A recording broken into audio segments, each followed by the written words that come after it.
minutos estamos de regreso en Proyecto Puente porque ya llegó al estudio Alfonso Torúa Cienfuegos. Fíjense nada más, él fue mi maestro en el Colegio La Rea, me dio la clase de historia en 1997 y la vida nos hizo volver a coincidir ahora en el espacio de Proyecto Puente, y ahora no vamos a platicar de los temas de historia del 97, sino de qué representa y frente a qué estamos con el tema del Plan de Justicia para Cananea y esta visita que tuvo Andrés Manuel López Obrador la semana pasada a Cananea. Muy buenos días, Alfonso. Muy buenos días, Denise, Priscila. Me da mucho gusto, como tú dices, volver a coincidir en el espacio, en el tiempo contigo. Y pues me ahora... da mucho gusto, ¿verdad? Todos tus avances. Siempre he estado observándote y te felicito, qué bueno. Me da Ay, mucho muchas gusto gracias. me da mucho gusto que los alumnos superen al maestro. Ya ni se acuerda que me sacaba del salón.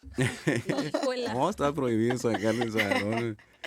Pero bueno. Fue lo primero que aprendí yo, ¿no? De que no se debe sacar gente del salón.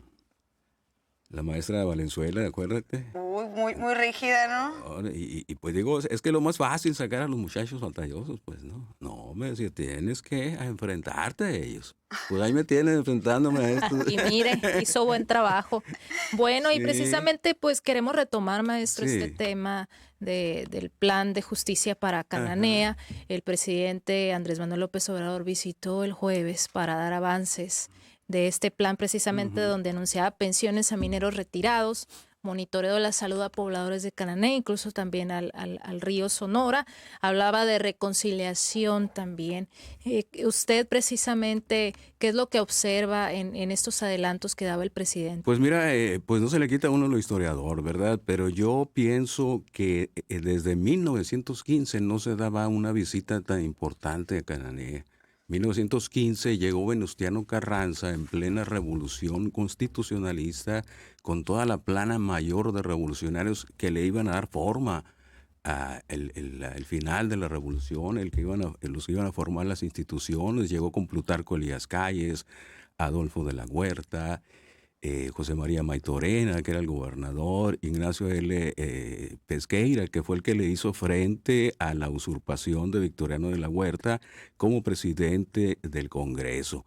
Entonces te digo, apenas hasta ahora, 106 años después, se da una visita de esta envergadura, ¿verdad? Que llegue un mandatario, un dignatario, con todo el gabinete en pleno.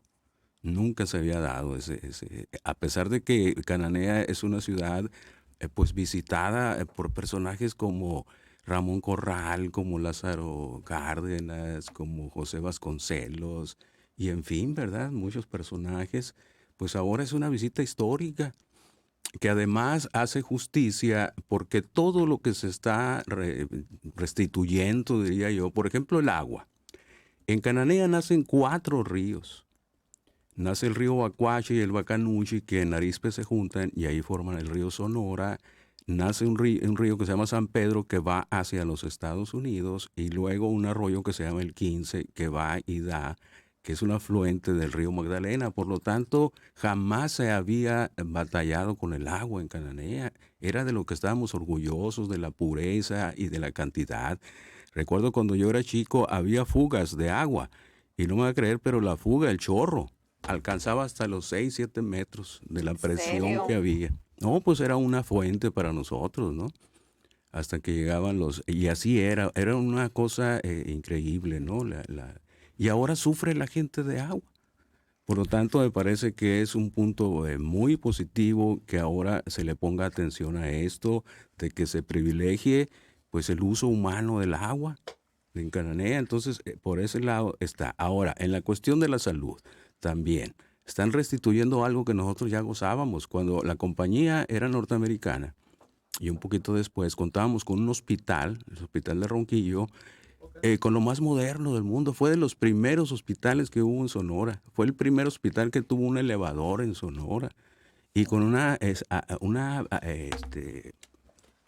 asistencia, ¿no?, a los trabajadores increíble. Teníamos en la clínica obrera de la sección 65, donde nacimos casi todos los cananenses. Era una clínica con todo lo más moderno que se contaba en ese momento. y que también vino desapareciendo todo eso. Entonces ahorita es como restituir, ¿verdad? Esta cuestión de la salud, de alguna manera. Muchas veces Sí, también Luis Alberto Medina, titular de este espacio informativo, comenta esa época de oro que tuvo Cananea hace pues algunos años, y cuando él no era hace niño, mucho, por hace 30 ejemplo. años, por ejemplo, Cananea era diferente. Desde que se le privatizó, comenzaron los problemas. Sí, él también habla de cómo los servicios de salud eran otros, que incluso el servicio de bacheo de la ciudad se encargaba la misma mina, ¿verdad? Sí, inclusive hay colonias que están pavimentadas ahí que tienen 30, 40 años y están lisitas, ¿verdad? Con un cemento muy bueno. Eran otros tiempos, pero te digo, a raíz de la privatización, de la venta de la compañía, como que se disoció mucho, ¿verdad? La administración con el pueblo. Antes, por ejemplo, la puerta de la compañía estaba hacia la calle de la gente, hacia la ciudad, ¿verdad? Cuando llegan ellos, cierran esa puerta y abren otra por allá, quién sabe dónde. Entonces, como que se fueron cerrando, ¿verdad? Y muchos apoyos que daban, pues los quitaron y con la consecuente, pues crisis que ya tenemos 30 años.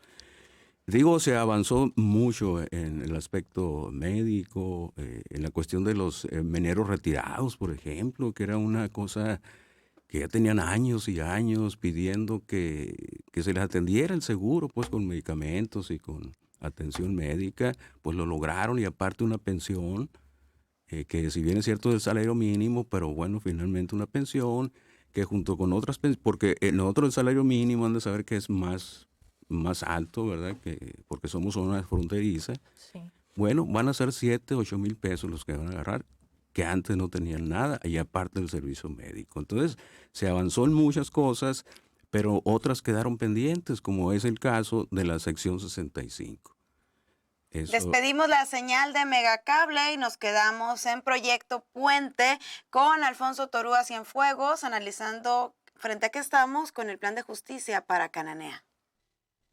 Despedimos la señal de Megacable en el 151 y 1151 HD Megacanal y La Voz del Pitic. Te invitamos a seguir con nuestra transmisión en vivo en proyectopuente.com.mx, en TuneIn, Proyecto Puente Radio, Facebook y YouTube. Proyecto Puente, periodismo diferente. Continuamos frente a que estamos con el plan de justicia para Cananea, con Alfonso Torúa Cienfuegos. Entonces, ¿cree ahora sí será Sí. que va a haber justicia para Cananea, Alfonso? Pues como te decía yo, parcialmente, ¿verdad? Se solucionaron muchos problemas, quedan otros pendientes. Decía yo, por ejemplo, el problema de la sección 65. Está el problema también, como que la cuestión del río Sonora como que no quedó muy claro. Va a haber monitoreos, etcétera, pero como que le falta también trabajo, ¿verdad? Y la cuestión del 5% de los 55 millones de dólares que también queda pendiente. Eso no quiere decir que aquí ya se acabó todo. Según manifestaron ellos, están en negociaciones. Finalmente me imagino que van a llegar a un acuerdo. Entonces, a mí me parece que sí se avanzó bastante. Sobre todo este aspecto de visibilizar a nivel nacional las problemáticas de Cananea.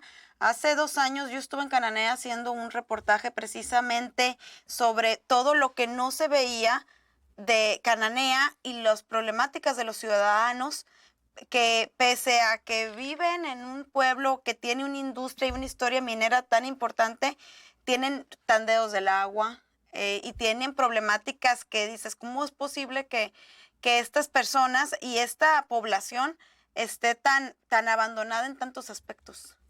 Y te decía, en una parte donde abunda el agua, ¿verdad? Es más, fíjate, yo cuando estaba niño, también cuando estaba joven, en el centro de la ciudad brotaba el agua, había manantiales de agua, con unos álamos inmensos, me acuerdo de la casa de Culiacha y el mero centro, ¿no? Un aguaje con álamos y palomas que criaba el señor ahí, y eso se daba donde quiera. Ahorita ya no existe nada de eso. Muchos parajes, por ejemplo, que eran paradisíacos, cascadas preciosas, pues todo eso se ha acabado en Cananea. Ya no tiene unos lugares de recreo como cuando estábamos jóvenes, ¿no? Que había muchísimo. El Ojo de Agua, por ejemplo. El Ojo de Agua era un vergel Imagínense, está brotando el agua ahí y con los alamedas, ¿no? Álamos gigantísimos. Todo eso está seco ahorita, totalmente seco. Respecto al llamado de reconciliación, maestro, ¿cree que sea posible Yo creo que esta sí. Yo creo que sí va a ser posible porque hay disposición, ¿verdad? Al menos la sección 65 mostró disposición de estar negociando. Y muy sintomático de esto es que no han protestado por nada, como que están en un impasse, ¿no? De verdad? espera a ver qué resulta. Y yo creo que sí va a haber una, como le llaman ahora, acuerdo amistoso. Desde 1915 que estuvo Venustiano Carranza en Cananea, no había ocurrido pues una visita o más bien un evento de esta magnitud. Fueron 106 años después, Alfonso.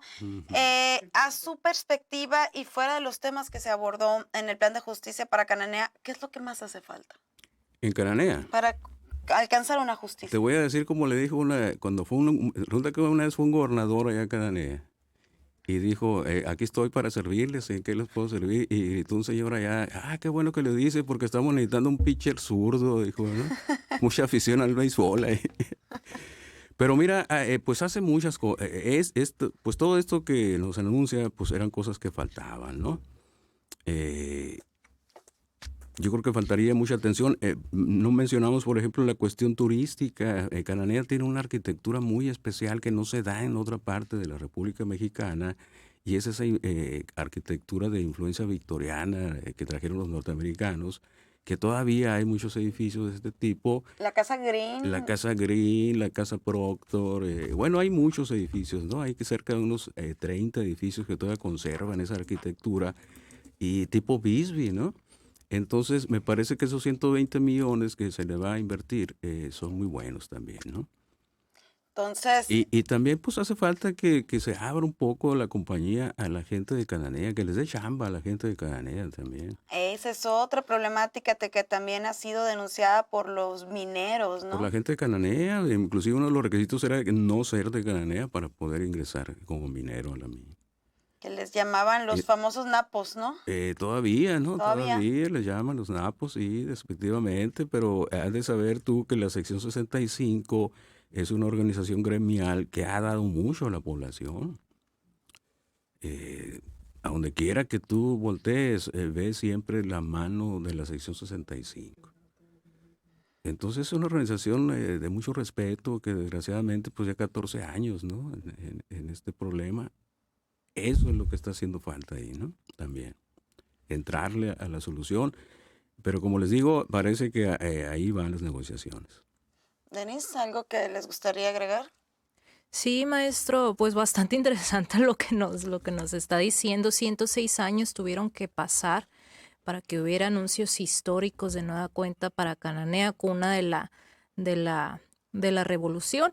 Y sí, esperando que siga avanzando, como dice el maestro. Y que no Sí. sean solo promesas, que ahora sí que la revolución le haga justicia. Que se haga justicia en la cuna de la revolución, Que se ¿verdad? haga justicia en la cuna de la Revolución Mexicana, porque, pues bueno, yéndonos a la historia, vemos que Cananea fue donde comenzó precisamente la Revolución Mexicana. Sí, definitivamente. Y fíjate, casi todos los hombres que salieron ahí fueron prohombres. Está Manuel M. Diegues, Lázaro Gutiérrez de Lara, Fernando Palomares. Y bueno, está una playa de personajes que vivían ahí en Cananea al principio del siglo pasado y que luego se integran a la revolución. Como por ejemplo Alfonso Guerra, verán qué interesante, un personaje, el Schindler de Cananea.